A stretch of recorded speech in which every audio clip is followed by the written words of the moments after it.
1822. O Brasil se tornava um país independente de Portugal. 1922. A Semana de Arte Moderna comemora estes 100 anos com manifestações que almejavam a nossa independência artístico-cultural.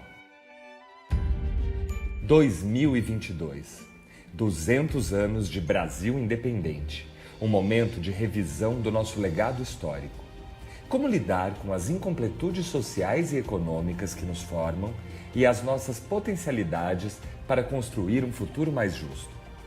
3 vezes 22, tema desta série do Café Filosófico.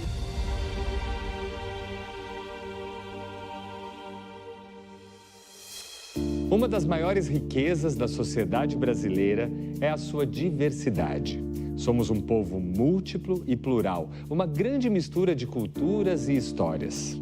Mas essa diversidade nem sempre foi vista como algo positivo. Ao invés de serem celebradas, as diferenças entre povos e pessoas foram julgadas e classificadas em hierarquias.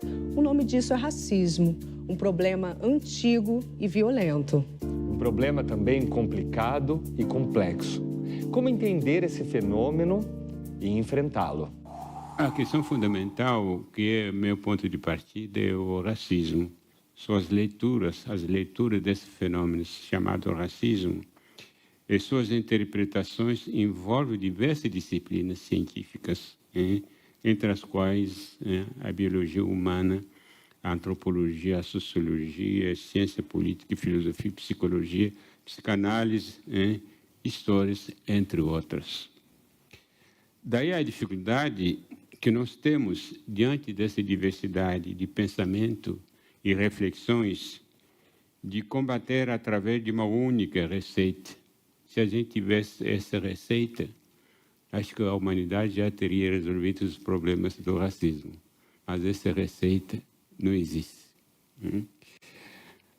A matéria-prima de todos os tipos de preconceito e discriminações, essas práticas racistas, todo tipo de preconceito que seja preconceito de raça, de gênero, de idade, de classes sociais, tem como matéria-prima as diferenças. A diferença que, na realidade, constitui a diversidade entre sociedades humanas.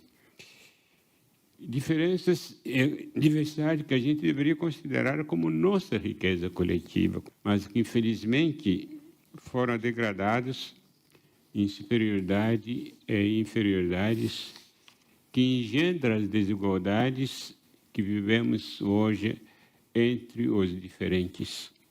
Mas o racismo que me interessa e que faz vítima até hoje entre não branco é esse que nasceu da chamada ciência das raças, ou raciologia, que classificou a variabilidade humana e a diversidade humana em raças hierarquizadas em superiores e inferiores, de acordo com a cor da pele e outros traços morfológicos. A ciência podia simplesmente dizer temos raças branco, negros, sem nenhum problema. Mas o problema é que ele hierarquizou essas raças em superior e inferior. É isso o problema. Então, esse racismo nasceu, na realidade, na modernidade ocidental, a partir do século das luzes, que é o século da razão ou das racionalidades. É o racismo dito científicos, formulado a partir da hierarquização das raças, cuja inércia produz ainda efeito nocivo, apesar da própria ciência ter chegado a partir da segunda metade do século XX, chegar à conclusão de que as raças não existem cientificamente.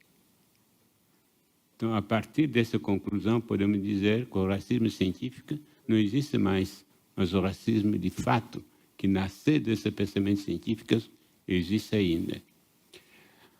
A colonização dos países da África subsaariana, dita negra, digo dita negra porque na África tem branco também, em vez de ser minoria, dita negra, foi justificado e legitimado com base nas ideias desse racismo científico.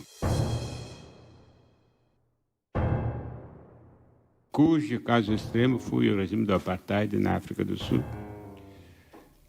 caso da Alemanha nazista, o holocausto dos milhões de judeus, centenas de ciganos, lançou também mão dessas teorias racialistas.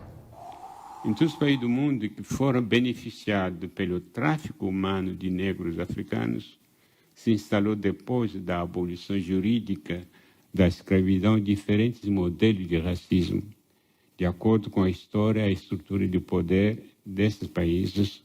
Em comum, todos esses modelos negaram a plena humanidade dos não-brancos, seus direitos civis, e produziram desigualdades raciais ilustradas pela falta de representatividades dos não-brancos, principalmente negro e indígena, em todos os setores da vida nacional. Mais do que isso, o racismo produz violências físicas e simbólicas que ameaçam e tiram as vidas de suas vítimas não brancas. E essas violências são praticadas pelos órgãos dos estados através das chamadas segurança públicas materializadas pelas polícias. Essa violência policial letal mata mais negros, indígenas e pobres em geral, tanto nos Estados Unidos como no Brasil e em outros países da América dita latina. Essa violência policial não é de hoje, existe desde a escravidão. Não há como discutir o projeto de construção da identidade nacional brasileira versus a identidade negra, deixando de lado a questão da mestiçagem. De modo geral, a mestiçagem nasce da própria história, o mistério da procriação, ou seja, da união de um homem com uma mulher, resulta de uma terceira pessoa. 1 mais 1 igual 3. Uma matemática da vida diferente da matemática formal. O terceiro indivíduo, resultado desta matemática da vida, recebeu a metade do patrimônio genético do pai e outra metade do patrimônio genético da mãe. É, portanto, um indivíduo mestiço. Nesse sentido, somos todos mestiços. Mas a mestiçagem da qual se fala geralmente é esta que resulta do cruzamento entre pessoas pertencendo às grandes raças branca, negra e amarelas, raças que foram definidas a priori pela ciência entre os séculos XVIII e XX. Então, a mestiçagem é um fenômeno natural, estritamente biológico, que não é nada mais que um fluxo de genes entre populações que apresenta certas diferenças biológicas. No entanto, trata-se de uma categoria cognitiva, cujo conteúdo é mais ideológico do que biológico, ou seja, a noção da mestiçagem, cujo uso é popular e científico, é saturada de ideologia. Daí a importância, antes de qualquer análise, de conhecer as diversas conotações atribuídas a esse conceito. Ao abordar a questão da mestiçagem no final do século XIX, os pensadores brasileiros se alimentaram, sem dúvida, do referencial teórico desenhado pelos cientistas ocidentais de sua época e da época anterior. A ideia da mestiçagem, tida como um meio para estragar e desagradar a boa raça. Assim, essa elite foi buscar seus quadros de pensamentos na ciência europeia ocidental para poder não somente teorizar e explicar a situação racial dos seus países, mas também propor caminhos para a construção de sua nacionalidade ou identidade nacional tida, que eles consideravam como problemática por causa da diversidade racial e cultural. Mas no encaminhamento da decisão ideológica política para enfrentar o problema da construção da identidade brasileira, os pensadores brasileiros dessa época, na sua maioria, apesar de terem sido alimentados pela ciência ocidental de sua época, elaboraram propostas originais. Com efeito, foi no fim do escravismo e início da República que a questão da construção de uma nação e de uma identidade nacional se coloca de maneira crucial. Esta se configura problemática tendo em vista a nova categoria de cidadãos ex-escravizados negros. Como transformá-los em elemento constituinte da nacionalidade e da identidade brasileira quando a estrutura mental herdada do passado, que os considerava apenas como coisas, mercadoria e força animal de trabalho, ainda não havia mudado, estava ainda na mentalidade das pessoas, no consciente das pessoas. No próximo bloco, vai se consolidar no discurso da ideologia dominante a ideia de que a identidade brasileira é mestiça.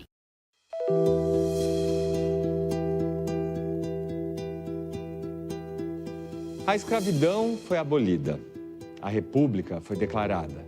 Começa um projeto de construção de identidade nacional.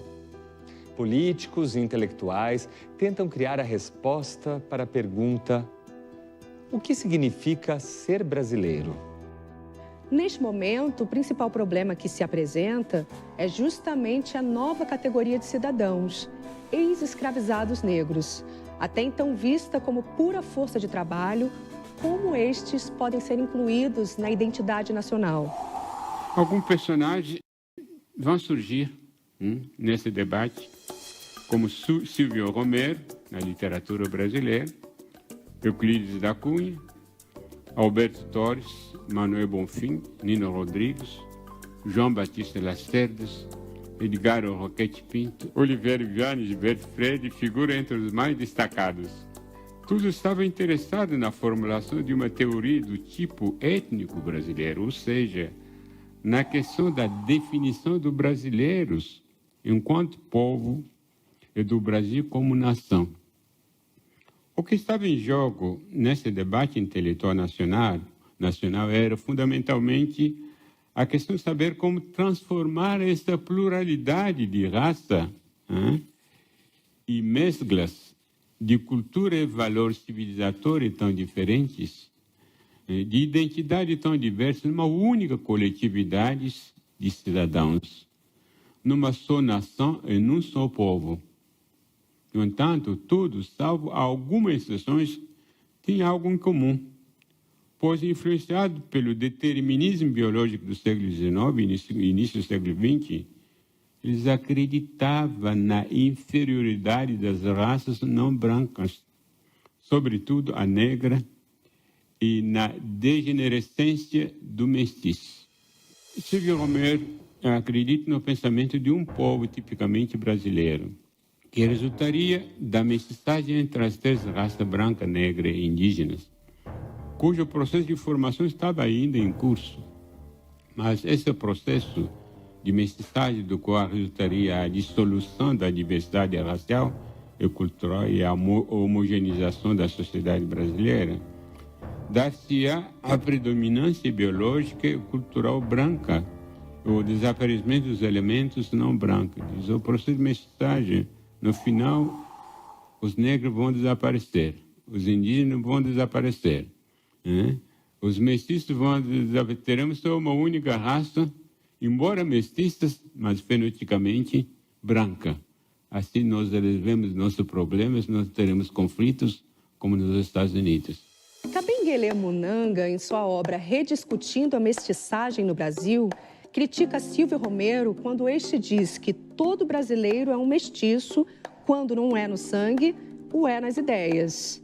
Mas não é por isso, completa Romero, que o Brasil será uma nação de mulatos, porque na mestiçagem a seleção natural faz prevalecer, após algumas gerações, o tipo racial mais numeroso, que no caso do Brasil é a raça branca.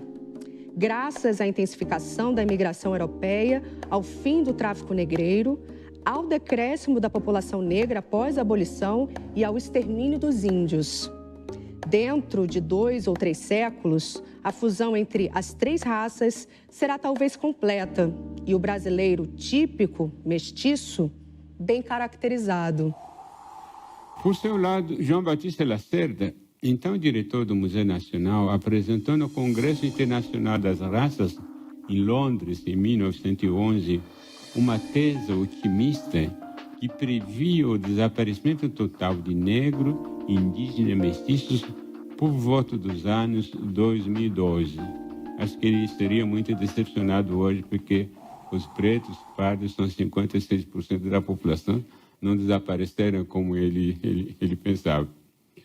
Em seu livro As Raças Humanas e a Responsabilidade Penal no Brasil, Raimundo Nino Rodrigues, em desavanço com Silvio Romero, desacredita na tese desenvolvida por esse último, segundo a qual era possível desenvolver no Brasil uma civilização a partir da fusão da cultura branca com as contribuições negras e indígenas, sendo as duas últimas consideradas por eles como espécies incapazes.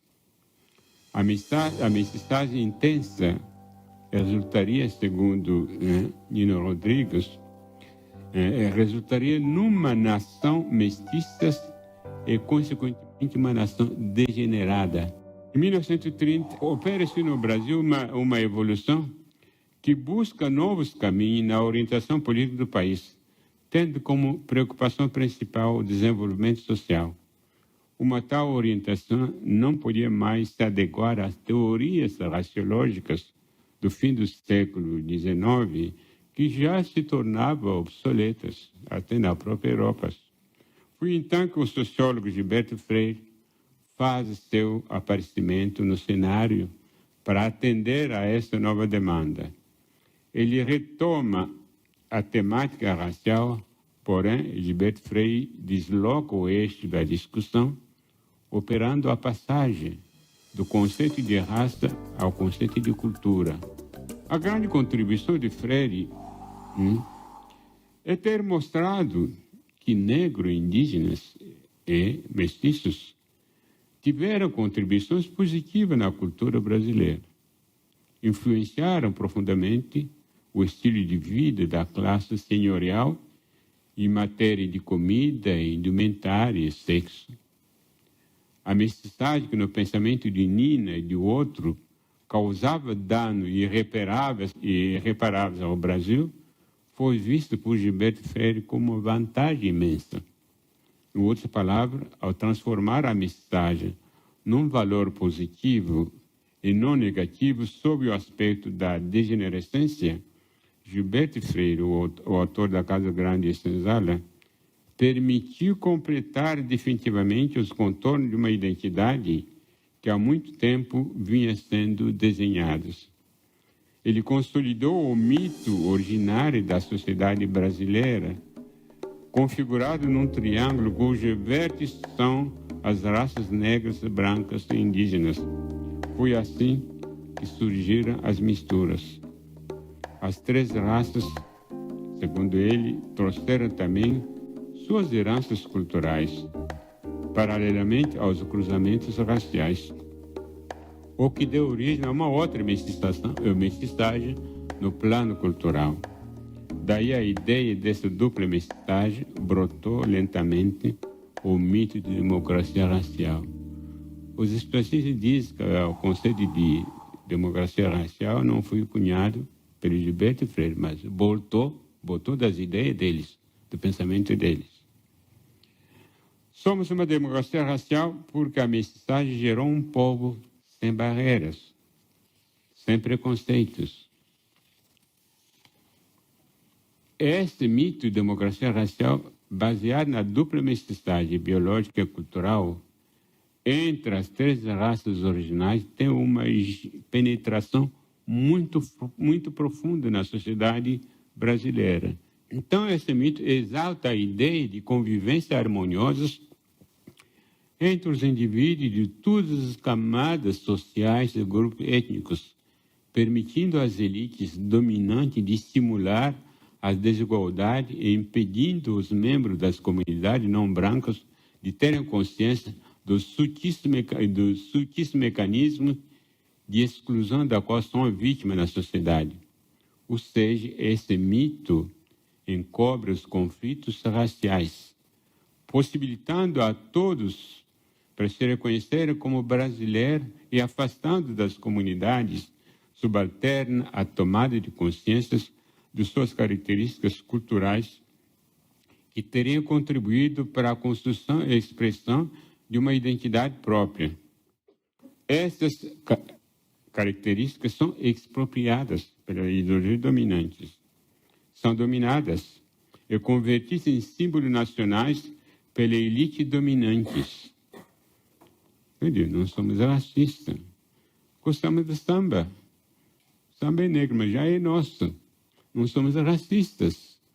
Os brancos praticam as religiões de matrizes africanas. Então, esses símbolos de resistência são manipulados pela ideologia dominante para sustentar o mito da democracia racial. Vai se consolidar no discurso da ideologia dominante a ideia de que a identidade brasileira é mestiça. O modelo sincrético não democrático construído pela pressão política e psicológica exercido pela elite dirigente foi um modelo assimilacionista. Ele tentou assimilar as diversas identidades existentes na identidade nacional em construção, hegemonicamente pensada numa visão eurocêntrica. Embora houvesse uma resistência cultural tanto dos povos indígenas como dos alienígenas, suas identidades foram inibidas de manifestar-se em oposição à chamada cultura nacional. Esta, inteligentemente, acabou por integrar as diversas resistências como símbolo da identidade nacional. Por outro lado, o processo de construção da identidade brasileira na cabeça da elite pensante e política deveria obedecer a uma ideologia hegemônica baseada no ideal do branqueamento. Ideal esse perseguido individualmente pelos negros, seus descendentes mestiços, para escapar aos efeitos da discriminação racial, o que teve como consequência a falta de unidade, de solidariedade e de tomada de uma consciência coletiva, enquanto segmentos politicamente excluídos da participação política e da distribuição equitativa do produto social. Dessa identidade dos excluídos supõe, na perspectiva do movimento negro contemporâneo, o resgate de sua cultura, do seu passado histórico negado e falsificados, da consciência de sua participação positiva na construção do Brasil, da cor de sua pele inferiorizados, entre outros, ou seja, a recuperação de sua negritude, na sua complexidade biológica, cultural e ontológica. Ora, uma tal proposta se mostra contraditória à afirmação de uma identidade mestiça, contida no discurso da ideologia dominante. No próximo bloco... Quem seria negro no Brasil que poderia ser beneficiado pelas cotas num país onde todo mundo é mestiço?